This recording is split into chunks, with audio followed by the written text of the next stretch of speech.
Salam damai dan sejahtera untuk kita sekalian dimanapun kita berada. Pada video ini saya ingin menyampaikan gagasan atau deskripsi yang berkaitan dengan kecanduan. Mengapa seseorang mengalami kecanduan? Karena kita sebagai manusia diberikan kemampuan mengingat. Dan ingatan itu ada di dalam otak kita. Dan di dalam otak itu ada saraf-saraf yang sangat esensial untuk menyimpan data, informasi dari hasil apa yang kita lihat, kita dengar, kita rasa, dan semua fungsi indrawi. Sekaligus saat yang sama, otak kita itu juga yang memfungsikan semua fungsi-fungsi indera. Informasi, data, peristiwa, atau apapun yang dilakukan oleh diri kita, anggota tubuh kita, baik yang tampilannya di luar maupun yang ada di dalam, semuanya tersimpan di dalam otak kita. Dan itu terkoneksi dengan hati kita, dengan pikiran kita.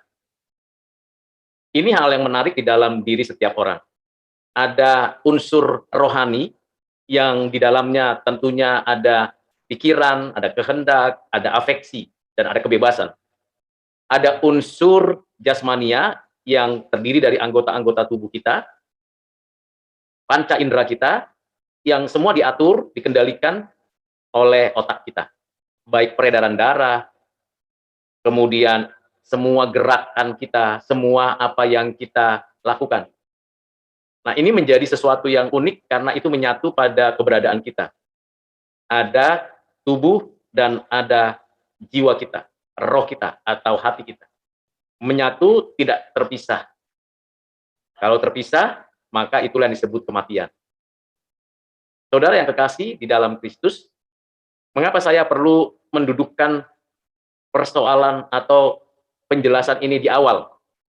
Karena ini nantinya berkaitan dengan kecanduan.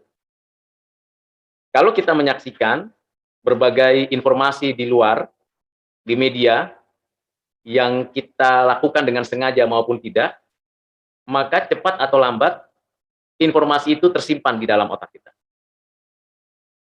Terlebih lagi dengan kalau kita melakukan suatu tindakan untuk memasukkan makanan, minuman, atau apapun, maka itu tersimpan di dalam memori kita. Sehingga kita punya kebiasaan itu menjadi sesuatu yang teratur dan diatur, baik oleh otak kita maupun hati kita. Menjadi satu kesatuan yang tidak bisa kita pisahkan, tetapi kita dapat menimbang-nimbang. Sehingga kita ada kebiasaan, ada rutinitas, yang membuat kita tidak jenuh, tidak bosan, karena memang itu bagian daripada keberadaan kita sebagai manusia. Nah, kalau berbicara tentang kecanduan, ini kan hal yang berkaitan dengan sesuatu yang negatif, yang buruk, yang tidak baik. Ada orang punya kecanduan rokok, minum minuman keras, narkoba, judi, game online. Bahkan ada yang kecanduan video porno, atau gambar-gambar yang sangat tidak benar, tidak baik. Itu terjadi. Dan kalau itu dilakukan satu demi satu, hari demi hari, maka itu tersimpan di dalam memori kita. Lalu kita didorong dari diri kita sendiri, kita terjebak pada sistem yang kita buat, karena kebiasaan-kebiasaan buruk kita, atau segala keinginan kedagingan kita, itu tersimpan. Akhirnya, mau tidak mau, suka tidak suka, kita tidak mampu mengontrolnya, dan itu menjadi kecanduan.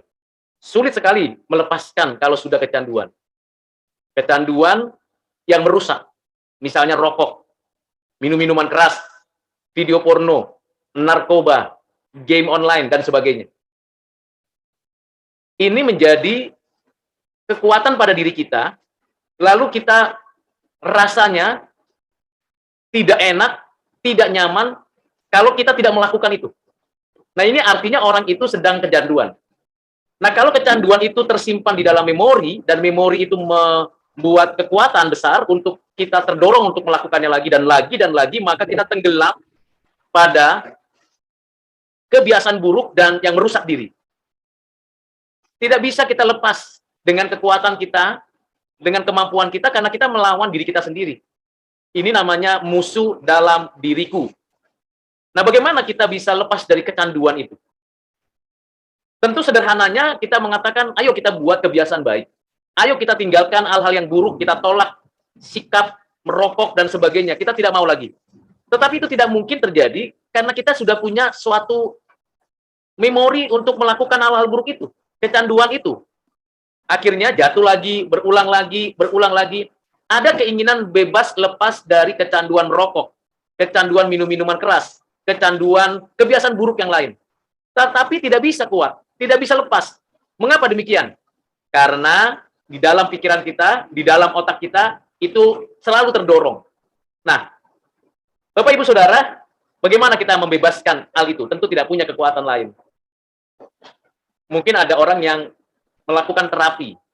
Boleh-boleh saja, karena itu memang ada dasar ilmu pengetahuannya melakukan terapi, tetapi yang diterapi adalah bagian luar yang nampak terlihat saja, bukan kedalaman dari keberadaan diri, yaitu hati.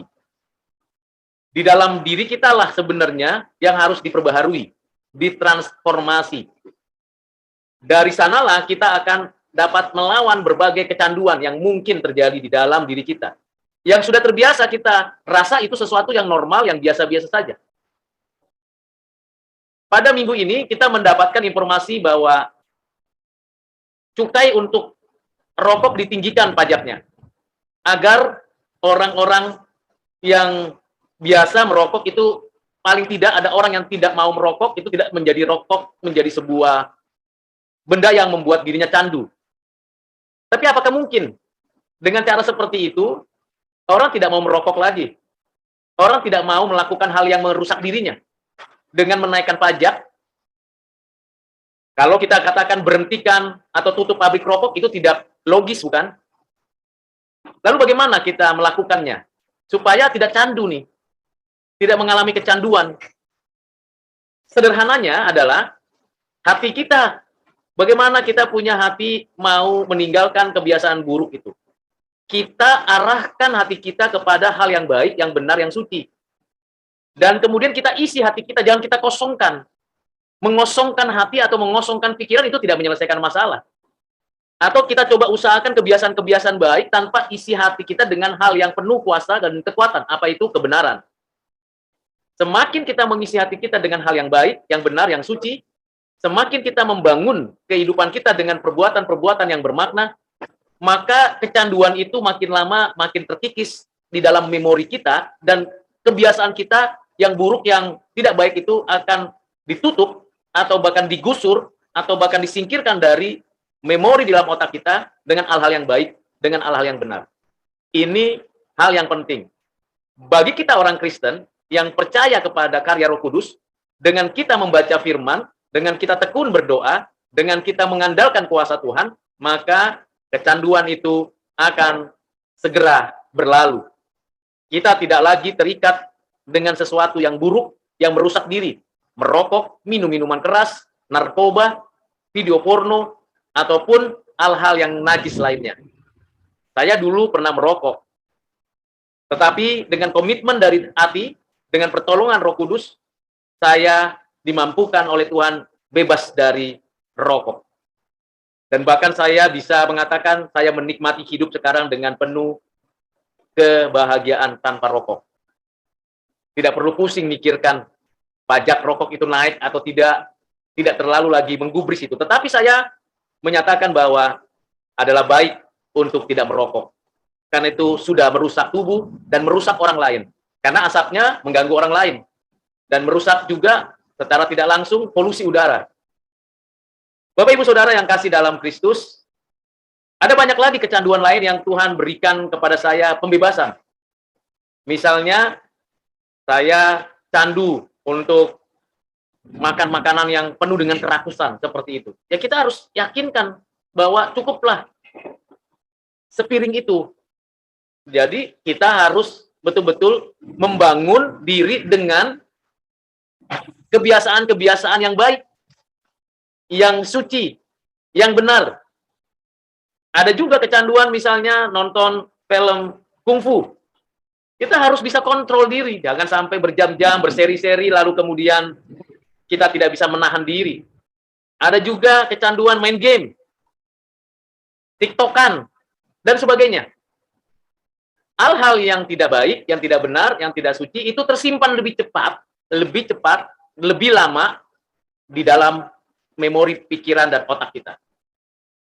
Jadi, jangan salahkan lingkungan, jangan salahkan orang lain, jangan salahkan di sekitar kita.